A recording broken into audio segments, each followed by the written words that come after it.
Tradisi yang entah kapan berawal persisnya, perayaan Tahun Baru Masehi begitu sangat meriah dan dinanti-nanti. Orang rela tidak tidur dan merogoh kocek yang kadang tidak sedikit, hanya untuk menjemput detik awal pergantian tahun tersebut, tanpa tahu makna dan sejarahnya, dan tiada pula manfaatnya.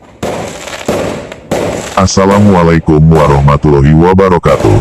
Terima kasih untuk dukungan sahabat-sahabat channel Ayo Hijrah. Semoga konten-konten kita bermanfaat. Amin. Sahabat, ini tentang perayaan penyambutan tahun baru yang sangat meriah, yang melibatkan hampir semua warga masyarakat, termasuk kaum muslimin, yang mayoritas mungkin belum paham tentang sejarah, makna, dan hukumnya menurut syariat Islam. Maka berikut kita kutip satu tulisan bagus dari Haja Irene Handono, mantan biarawati, yang kini menjadi mualaf, dan memperdalam ilmu dan kajian tentang Islam, juga aktif menjadi aktivis dakwah Islam. Berikut ulasannya. Sejarah Tahun Baru Masehi. Trompet, topi kerucut, petasan, aksi konvoi keliling kota dengan memakai kendaraan yang knalpotnya kebetulan suaranya dipecah hingga memekakkan telinga. Hampir-hampir menjadi menu rutin malam pergantian tahun. Kalau mau jujur, ternyata yang merayakan perayaan Tahun Baru dengan penuh sukacita adalah kebanyakan dari saudara kita juga. Ini dikarenakan acara Tahun Baruan sudah menjadi budaya yang lazim diperingati oleh siapa saja, termasuk oleh kaum muslimin. Perayaan Tahun Baru menjadi rutinitas masyarakat umum tak hanya di Indonesia tapi di seluruh dunia dan bahkan di negeri-negeri muslim.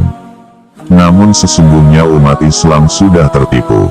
Kali ini kita akan membahas masalah Tahun Baru, trompet dan topi kerucut serta kaitannya dengan budaya pagan, budaya kafir. Barang siapa menyerupai suatu kaum, maka ia termasuk golongan mereka. Hadits riwayat Abu Dawud. Asal-muasal dari perayaan Tahun Baru Masehi ini sangat penting untuk kita ketahui. Mengapa harus tanggal 1 Januari? Dan budaya dari kaum apakah perayaan tersebut? Hal itu dimaksudkan agar kita tidak terjebak oleh ketidaktahuan kita yang akan menyebabkan kita terlempar ke dalam kesesatan. Sejarah Tahun Baru tanggal 1 Januari. Jika kita buka The World Book Encyclopedia tahun 1984, volume 14, halaman 237 tentang Tahun Baru, dikatakan, penguasa Roma 4 Julius Caesar menetapkan tanggal 1 Januari sebagai hari permulaan Tahun Baru semenjak abad ke-46 SM. Orang Roma 4 mempersembahkan hari ini, tanggal 1 Januari, kepada Janus, dewa segala gerbang, pintu-pintu, dan permulaan waktu.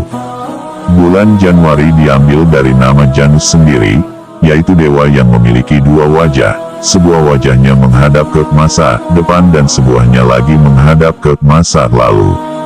Siapa sosok dewa Janus? Dalam mitologi Roma 4 dewa Janus adalah sesembahan kaum pagan Roma 4 dan pada peradaban sebelumnya di Yunani telah disembah sosok yang sama bernama Dewa Kronos. Kaum pagan, atau dalam bahasa kita disebut kaum kafir penyembah berhala, hingga kini biasa memasukkan budaya mereka ke dalam budaya kaum lainnya, sehingga terkadang tanpa sadar kita mengikuti mereka. Sejarah pelestarian budaya pagan penyembahan berhala sudah ada semenjak zaman Hermaik, 3600 SM, di Yunani, dan dikawal oleh sebuah persaudaraan rahasia yang disebut sebagai Freemasons. Freemasons sendiri adalah kaum yang memiliki misi untuk melenyapkan ajaran para nabi dari dunia ini. Bulan Januari, bulannya Janus juga ditetapkan setelah Desember dikarenakan Desember adalah pusat intersolstice, yaitu hari-hari kaum pagan penyembah matahari merayakan ritual mereka saat musim dingin. Puncak intersolstice jatuh pada tanggal 25 Desember dan inilah salah satu dari sekian banyak pengaruh pagan pada budaya Kristen selain penggunaan lambang salib. Tanggal 1 Januari sendiri adalah seminggu setelah pertengahan intersolstice, yang juga termasuk dalam bagian ritual dan perayaan intersolstice dalam paganisme. Kaum pagan sendiri biasa merayakan tahun baru mereka, atau hari Janus, dengan mengitari api unggun, menyalakan kembang api, dan bernyanyi bersama.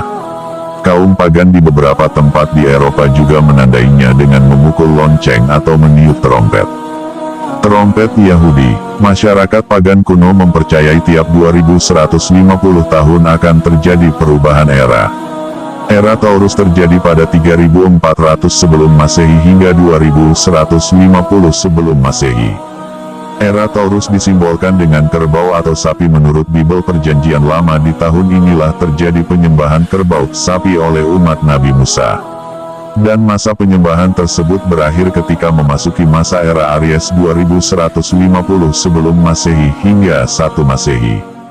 Aries disimbolkan dengan seekor domba dengan tanduk melintir. Karena itulah hingga saat ini umat Yahudi Ortodoks memelihara kuncir di samping telinga yang menyerupai tanduk melintir, dan mereka juga menggunakan trompet berbentuk tanduk domba. Budaya tiup trompet ini diikuti dari budaya Yahudi, Rosh Hashanah, bahasa Ibrani, atau Tahun Baru dalam penanggalan Yahudi. Dahulu kaum muslimin saat datang ke Madinah, mereka berkumpul seraya memperkirakan waktu sholat yang saat itu belum ada suara azan. Di suatu hari, mereka pun berbincang-bincang tentang hal itu. Sebagian orang di antara mereka berkomentar, buat saja lonceng seperti lonceng orang-orang Nasoro. Sebagian lagi berkata, bahkan buat saja trompet seperti trompet kaum Yahudi.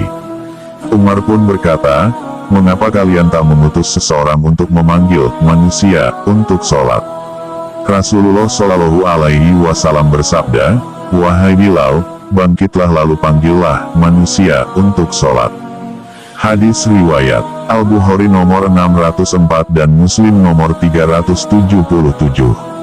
Topi kerucut. Sebagaimana yang telah saya tulis dalam buku Menyingkap Fitnah dan Teror, topi kerucut mempunyai sejarah yang bermula pada masa Muslim Andalusia. Saat itu terjadi pembantaian Muslim Andalusia yang dilakukan oleh Raja Ferdinand dan Ratu Isabella yang dikenal dengan peristiwa Inkuisisi Spanyol. Inkuisisi dimulai semenjak tahun 1492 dikeluarkannya Dekret Alhambra yang mengharuskan semua non-Kristen untuk keluar dari Spanyol atau Meluk Kristen. Muslim yang memilih tetap tinggal dilumpuhkan secara ekonomi dan diisolasi dalam kampung-kampung tertutup yang disebut ghetto untuk memudahkan pengawasan terhadap aktivitas Muslim. Tidak cukup hanya diisolasi, tapi Muslim Andalusia harus menggunakan pakaian khusus berupa rompi dan topi kerucut yang disebut San Benito. Maka untuk membedakan mana yang sudah murtad dan mana yang belum adalah ketika seorang Muslim menggunakan baju seragam dan topi berbentuk kerucut dengan nama San Benito. Jadi, San Benito adalah sebuah tanda berupa pakaian khusus untuk membedakan mana yang sudah dikonverso, murtad dan mengikuti agama Ratu Isabella. Topi itu digunakan saat keluar rumah, termasuk ketika ke pasar. Dengan menggunakan San Benito, mereka aman dan tidak dibunuh. Ketika orang Barat menggunakan topi ini dalam pesta-pesta mereka, sejatinya mereka merayakan kemenangan atas jatuhnya Muslim Andalusia dan keberhasilan Inkuisisi Spanyol. Masa demi masa berlalu, topi kerucut ini kemudian menjadi budaya yang digunakan oleh umat Islam dalam merayakan Tahun Baru Masehi dan ulang tahun. Masih mau merayakan Tahun Baru? Sumber, Haj. Irena Handono, mantan biarawati yang kini menjadi mualaf. Demikian tulisan ini kami kutip, semoga bermanfaat, mencerahkan, dan menyadarkan kita dari kesesatan yang berujung kepada murka Allah Subhanahu wa Ta'ala. Nauzubillah. Terima kasih, sampai jumpa di episode mendatang. Wassalamualaikum warahmatullahi wabarakatuh.